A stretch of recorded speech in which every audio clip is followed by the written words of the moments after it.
Tree street संकल्पना, happy street संकल्पना आज 14 जुलैला रविवारी सकाळी 8 वाजेपासून लहान मुलांच्या वृक्षदिंडीपासून या ठिकाणी सुरुवात झाली। आपण रस्ता बघत आहात, या ठिकाणी व्यावसायिक संघटना संपूर्ण हिरिरीने सहभाग नोंदवत आहेत। वृक्षप्रेमी संघटना, वेगवेगळी वारीचं त्या ठिकाणी स्वरूप आलेलं आहे, त्यांच्या मार्फत दिंडी तर आहेच, पण अनेक कुंड्या छोट्या छोट्या सावलीत लागणारे झाडं, उन्हात लागणारे झाडं, गॅलरीतले असणारे, बाल्कनीत असणारे बॉन्सॉय, दुर्मिळ वनौषधी सगळ्या प्रकारची झाडं या ठिकाणी डिस्काउंट रेटमध्ये उपलब्ध आहेत।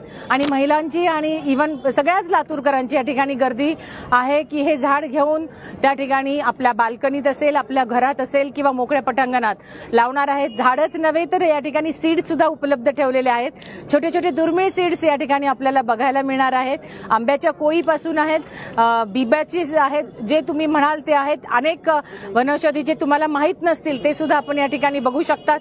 सकाळी 8 पासून सुरू झालेली संकल्पना संध्याकाळपर्यंत चालणार आहेत। सर्वांनी या ठिकाणी परिश्रम घेतले आहेत।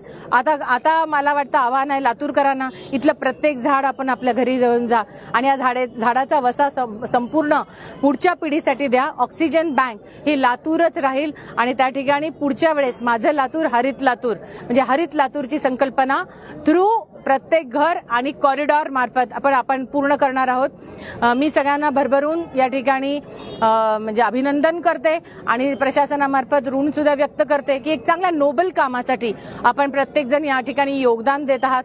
कुठलाही त्यामध्ये स्वार्थ नसला, फक्त पुढच्या पिढीसाठी वृक्ष संवर्धन, हरित लातूर आणि पर्यावरणपूरक संकल्पना घेऊन आपण सगळेजण या ठिकाणी निस्वार्थ बुद्धीने काम करत असल्यामुळे मी आपल्या सगळ्यांचं अभिनंदन करते।